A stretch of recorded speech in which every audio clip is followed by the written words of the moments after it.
Indonesia dilahirkan melalui kepemimpinan intelektual. Di awal kemerdekaan, seorang pemuda berumur 36 tahun pergi ke PBB, debat di PBB untuk membela hak kemerdekaan Indonesia. Umurnya 36 tahun, namanya Sultan Syahrir. Sekarang ada seorang pemuda, umurnya sama,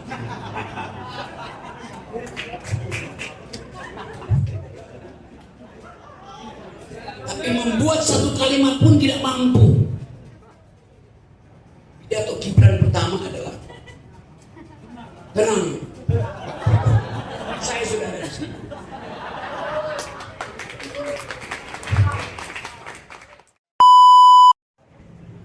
Tadi pantun Refli Harun,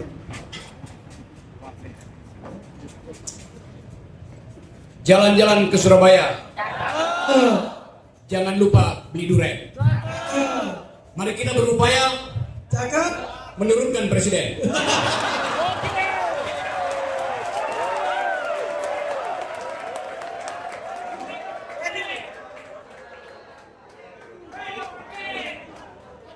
Kelihatannya teman-teman ada yang mau nge-video nih bang, teman-teman nih bang. Kelewatan tadi bang. Saya cuma nyambungin pantun Pak Refli, jadi kalau mau ditangkap dia yang mulai itu.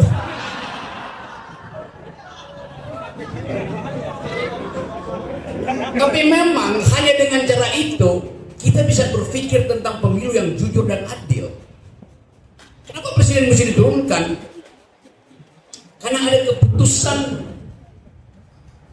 Majelis Kehormatan Mahkamah Konstitusi yang dipimpin oleh Jimli Asyiddi yang di poin 8 mengatakan perbuatan tercelah dari Ketua Mahkamah Konstitusi Paman Usman disebabkan adanya intervensi pihak luar. Bunyinya begitu. Pertanyaan kita, siapa pihak luar itu yang mampu mengintervensi Ketua Mahkamah Konstitusi? Siapa? Anak BEM? Wali Kota Surabaya? Rektor Universitas Negeri Surabaya?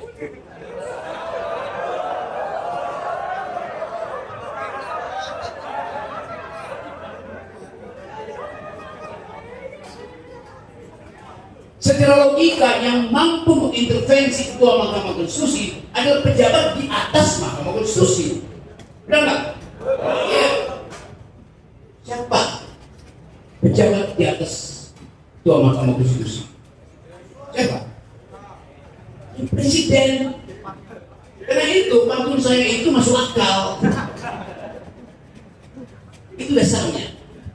Ada berapa calon presiden sekarang?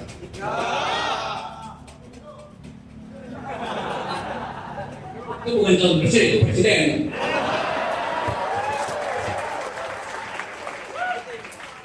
Sehat. Coba kita bahas program kita, dialog publik, milenial dan republik. Lawan dari sistem republik apa? Kerajaan, dinasti. Jadi kalau kita bicara tentang peran milenial di dalam republik, artinya seluruh urusan publik harus digantungkan pada keinginan milenial. Res publica artinya urusan publik. Res bahasa Inggrisnya thing, publik, public. Jadi republik artinya kita hidup dengan mengurus kepentingan publik. Lawannya adalah res privata, urusan keluarga. Jadi kita bicara tentang republik, tetapi politik diurus oleh kepentingan satu keluarga. Konyol. Anda menginginkan tiba di Indonesia emas, tapi akan memimpin adalah manusia yang dibuat dari kaleng kongguan. Tidak bisa. Dinasti itu darahnya biru. Dinasti sekarang darahnya kotor. Mana ada dinasti berdarah Nah, darah kotor itu yang sekarang lagi dipersoalkan oleh bahkan seluruh dunia mengolok-olok Indonesia. Karena meloloskan seorang anak muda yang sekedar ditempelkan pada kekuasaan ayahnya. Kita masih dalam suasana Sumpah Pemuda 28 Oktober. Ketika pemuda Indonesia memutuskan untuk bersumpah, kami pemuda Indonesia, pemuda-pemudi Indonesia mengaku berbangsa satu, mengaku berbahasa satu, mengaku bertanah air satu. 3 sumpah. Gak ada sumpah keempat yang bunyinya kami pemuda-pemudi Indonesia mengaku berpacar satu. Pacar boleh banyak.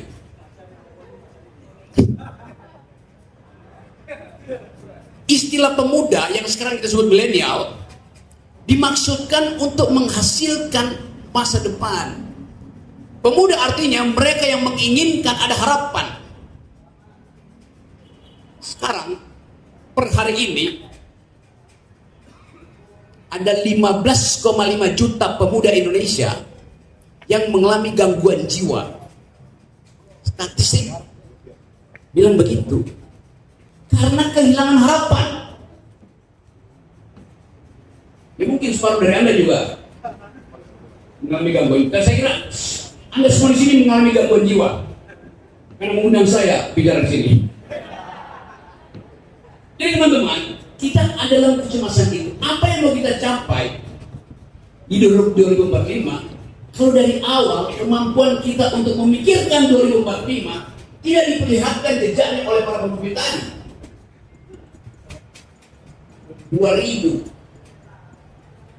1928, Anda bayangkan kecerdasan para pemuda untuk menemukan istilah republik, kendati belum resmi dikatakan. Tetapi mereka sudah paham bahwa republik itu adalah urusan publik. Karena itu harus ada kebangsaan, harus ada tanah air, harus ada bahasa untuk mengucapkan kepentingan publik. Lalu pindah semangat pemuda itu ke 10 November, yang baru kita peringati kemarin. Bersumpah Pemuda itu Hari Pahlawan. Hari Pahlawan itu hari pemuda marah pada kolonial. Dan itu diperingati di sini di Surabaya 10 November itu.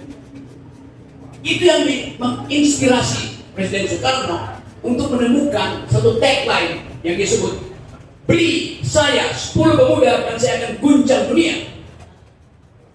Itu Presiden Jokowi yang bilang. Ya, iya. Jadi bilang Presiden Jokowi, saya kirim satu pemuda, saya jadikan dia wapres.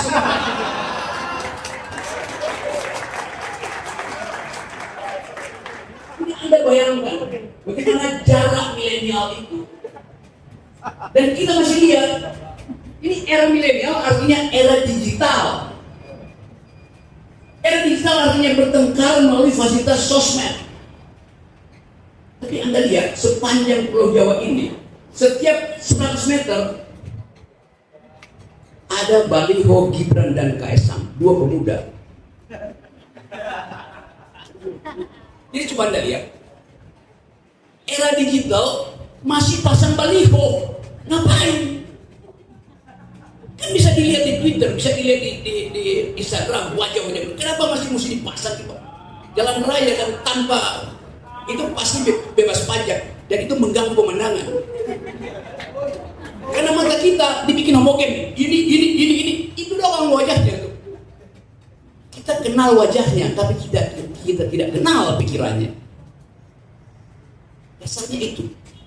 Nah kita ingin 2024 ada pertandingan ide, pertandingan pikiran. Kita ingin ada pemimpin yang mengatakan I do speak gender equality, I do speak feminist point of view, I do speak environmental ethics, I do speak global security. Kan begitu kita menguji. Sekarang kita lihat satu persatu. Kita buktikan aja. Apakah Ganjar mampu menjadi Presiden Republik Indonesia? Jangan bilang nggak dulu, uji dulu. Fair. Anda bayangkan tahun 2024, 5 tahun atau 3 tahun sampai 2027 tetap akan terjadi ketegangan di Indo-Pasifik. Karena persaingan antara superpower Amerika dengan junior superpower Cina. Akan terjadi kelanjutan pertempuran di Eropa, karena perang Ukraina itu adalah proksi kepentingan negara-negara besar. Akan berlanjut ketegangan di Palestina, karena yang masih memerintah ada partai Likud yang konservatif, yang dipimpin oleh Netanyahu. Semua itu akan mempengaruhi global politics, dan Indonesia mau berperan di situ dengan prinsip apa? Ganjar kita uji. Apa yang akan Pak Ganjar ucapkan sebagai bentuk diplomasi supaya milenial paham bahwa di bawah kepemimpinan Ganjar, Indonesia bisa mendayung di antara dua karang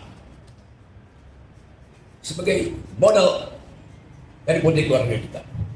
Pertanyaan itu diajukan oleh seorang wartawan Jepang, oleh Dubes Jepang, pada Ganjar Pranowo di dalam suatu forum internasional yang digagas oleh Center for Strategic and International Studies. Dubes itu bertanya begini, Jepang itu khawatir Indonesia ini arah politiknya kemana? Cina atau Amerika? Oleh karena itu si Dubes bertanya dalam bahasa Inggris, Pak Ganjar, bila Anda jadi presiden, apa pembeda antara politik luar negeri Anda dan politik luar negeri Jokowi? Ganjar Pranowo mendengar pertanyaan itu melalui penterjemah. Karena itu Anda lihat Ganjar pakai headphone. Pertanyaan yang sederhana. Duta besar Jepang bertanya tentang arah politik Indonesia di era ketegangan Indo-Pasifik. Apa kata Ganjar? Saya senang karena bisa bersalaman dengan Kaisar Jepang. Walaupun tadinya tidak boleh. Ternyata Kaisar Jepang adalah orang yang sangat sederhana. Itu jawabannya. Sudah diterjemahkan pun dia nggak bisa mengerti pertanyaan. Apalagi kalau pertanyaan abstrak datang dari pemuda Surabaya. Jadi kualitas itu kita lihat sehari-hari. Bukan kita mau menghina Ganjar, tapi faktanya begitu.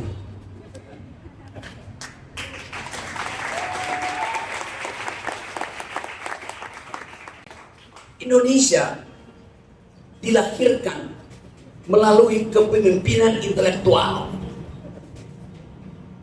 Di awal kemerdekaan, seorang pemuda berumur 36 tahun pergi ke PBB, debat di PBB untuk membela hak kemerdekaan Indonesia.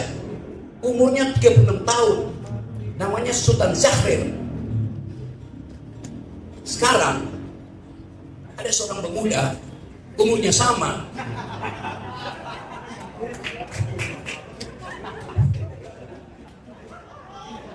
tapi membuat satu kalimat pun tidak mampu.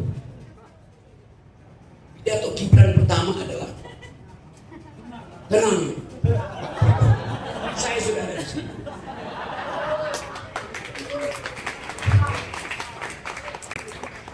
Kita krisis literasi, tidak mampu untuk mengucapkan pikiran dengan gaya diplomasi yang tajam. Padahal saya terangkan tadi, negeri ini diasuh oleh para milenial di awal kemerdekaan dengan kemampuan intelektual yang kuat.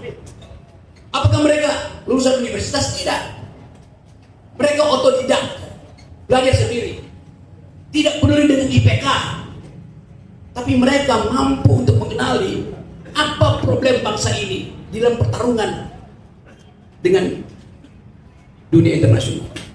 Salah seorang diplomat unggul kita namanya Haji Agus Salim, orang Padang.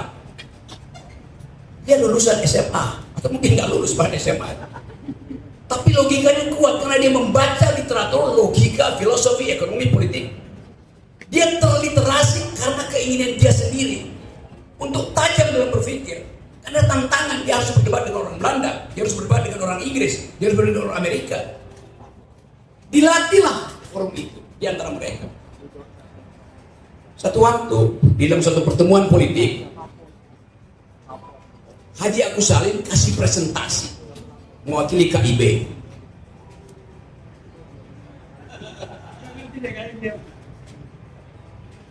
Ada tahu wajah Haji Agus Salim? Berjenggot, mirip kambing. Waktu Haji Agus Salim lagi berceramah, lawan politiknya mengganggu Haji Agus Salim dengan olok-olok, menghina Haji Agus Salim. Maksudnya untuk membuat Haji Agus Salim grogi. Tapi apa kata Haji Agus Salim? Saudara-saudara panitia, saya diundang di forum manusia. Kenapa di belakang saya ada kambing? Anda lihat kemampuan berpikir itu. Membalikkan ledekan dengan kemampuan intelektual. Izin bang, kurang 1 menit punya dari abang. Jadi yang kita butuhkan adalah jalan-jalan ke Surabaya, jangan lupa beli durian. Karena kita berupaya menurunkan presiden. Tepuk tangan buat Bang Rocky. No Rocky. Tepuk tangan buat kita semua. Jadi